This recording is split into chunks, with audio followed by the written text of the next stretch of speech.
পরের দিন যখন কোর্টে উঠাইছে, আমরা তীর্থের তাকে এনেছি, প্রথম তাকে কোর্টে উঠা। তো আমি বাপ ভালো লেগেছি, দেখতেছি 4-5 জন পুলিশ ওরে 2 হাত ধরে কোর্টে উঠাইতে আনতেছে। আমি দৌড়াইয়া গিয়া ওই দরজার সামনে, কোর্টের দরজার সামনে গিয়া হাত দিয়েছি। আমার সন্তান এক নজর তাকাইল, আর সে আমার দিকে চাইতে পারে নাই, সে হাঁটতে পারে না, বাঁকা হয়ে পড়ে না। আমি একজন সাবেক ইউনিয়ন পরিষদ সদস্য ছিলাম। ডাকসুর সাবেক ভিপি নুরুল হক নূর আমার দ্বিতীয় সন্তান। ওরা মা হারা সন্তান, ওরা 3 ভাই, 3 বোন থেকে আমার মা মারা গেছে।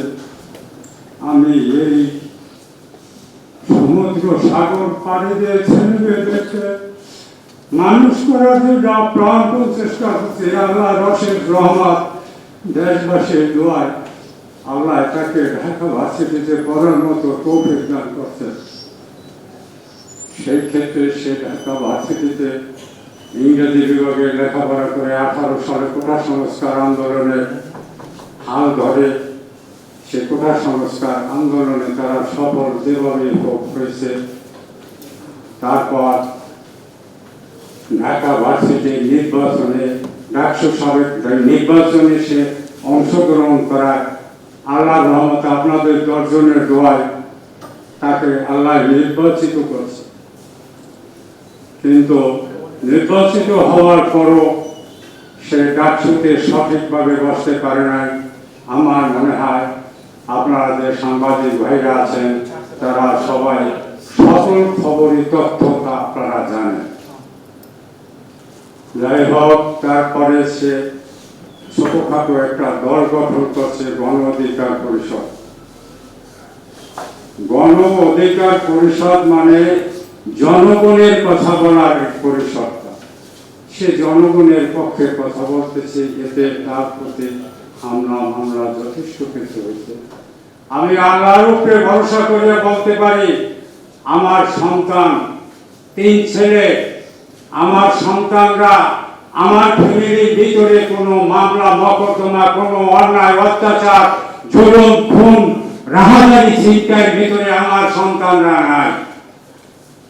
আমি ইউনিয়ন পরিষদের মেম্বার ছিলাম।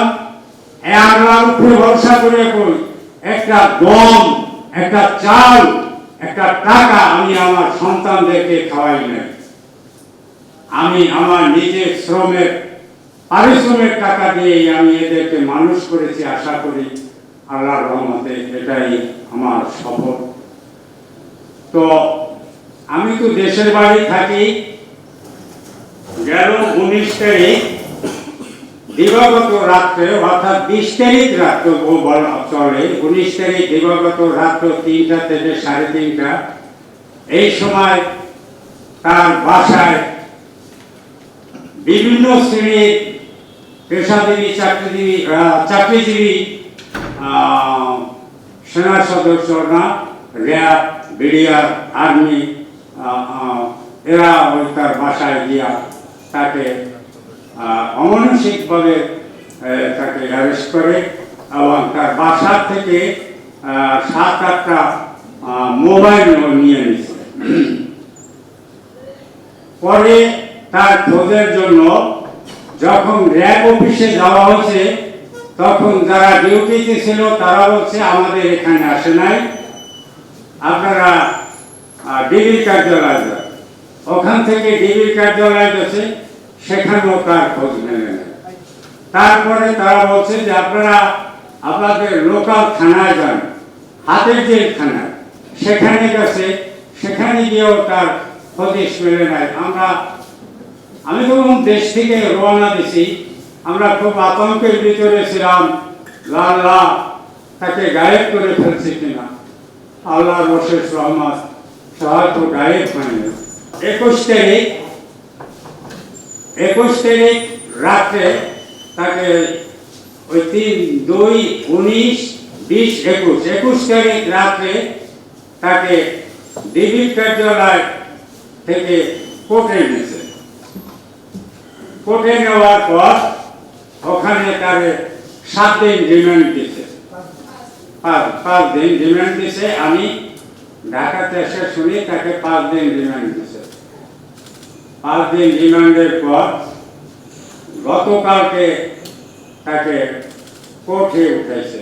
উঠানোর কথা ছিল গতকালকে আগের দিনই রাত্রে, 5 দিন পূর্ণ হয় রাত 8টায়, কিন্তু ওই রাত্র দেখে উঠায়নি নাকি এটা জানি না, এটা আইনজ্ঞ দ্বারা তারা বলতে পারবে। পরের দিন যখন কোর্টে উঠাইছে, আমরা তীর্থের কাকে তাকে এনেছি, প্রথম তাকে কোর্টে উঠা তো আমি বাপ গেছি, দেখতেছি 4-5 পুলিশ ওরে 2 হাত ধরে কোর্টে উঠাইতে আনতেছে। আমি দৌড়ে গিয়া ওই দরজার সামনে, কোর্টের দরজার সামনে গিয়া হাত দিয়েছি। আমার সন্তান এক নজর তাকাই আর সে আমার দিকে চাইতে পারে নাই, সে হাঁটতে পারে না, বাঁকা হয়ে পড়ে না। উঠে উঠে কখন তাকে বাইর করবে আর নজর দেখো।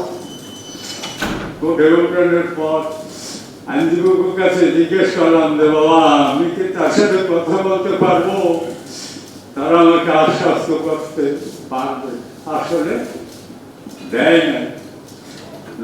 কোর্ট থেকে যখন আবার বের করতেছে তখন আমি সাংবাদিক, ইউটিউব ফেসবুক যারা ছিল, পুলিশ প্রশাসনের যে লোকজন ছিল, তাদেরকে সরাই আমি আমার গায়ে হাত দিয়া, তার এই গায়ে দিয়ে হাত দিয়া দেখি তার হাতটা কালো হয়ে গেছে। তার শরীরে স্পর্শ করার পরে স্পঞ্জের মতো অনুভব করতেছি। তার আমি পিঠে এই জায়গায় গেঞ্জিটা টাইম আমি নিজেই, পুলিশ আমাকে তখন কিছু বলে নাই, আমি ফাঁক করে দেখছি তার সর্বশরীর জগা জগা হয়ে গেছে। কেন, কি অপরাধ? রাজনীতি করাটাই কি তার অপরাধ ছিল? যদি থাকে, বাংলাদেশে যদি এরকম আইন থাকে তাহলে সকলের রাজনীতি বন্ধ করে দেবে, আপত্তি নেই। কিন্তু রাজনীতি করলে ভালো মন্দ 2 কথা বলতেই পারে, বলে, এটা সমস্ত দলই বলে, এটা তো অপরাধ না, এটা তো রাজনৈতিক চর্চা। সেক্ষেত্রে এইভাবে অন্যায়ভাবে জুলুম করিয়া তাকে মারধর করা, তাকে নির্যাতন করা, এবং তাকে কোর্টে বলা হয়েছে, কোর্টে যখন তাকে দেখা হচ্ছে তখন জজ বলছে যে আমি তাকে দেখবো।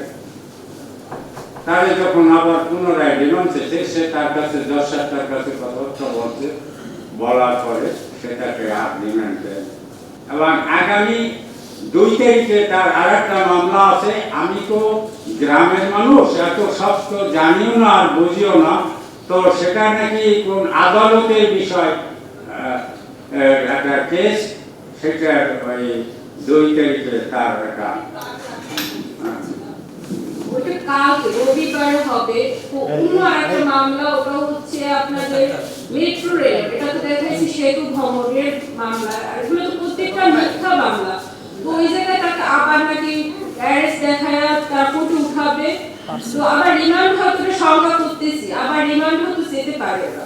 তো একটা মানুষ অলরেডি এতটা শারীরিক টর্চারের পরে, সে অলরেডি এতটা অসুস্থ, সে মানুষটাকে যদি আবার রিমান্ডে নেওয়া হয়, তো এই মানুষটার অবস্থা যে কি হবে আমি জানি না, তার জীবনটা যে সংখ্যা করছে। তো আপনাদের মাধ্যমে শুধু যারা প্রশাসন আছে তাদেরকে জোর করজোর অনুরোধ করতেছি যে তাকে আর রিমান্ডে আপনারা দিয়েন না।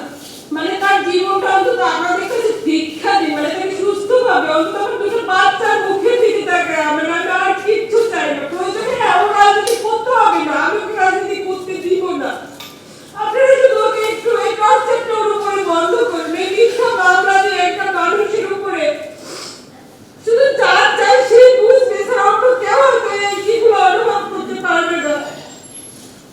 বারবার শুধু আমার এই অনুরোধটুকুই থাকবে যে তার চিকিৎসার ব্যবস্থাটা অন্তত যেন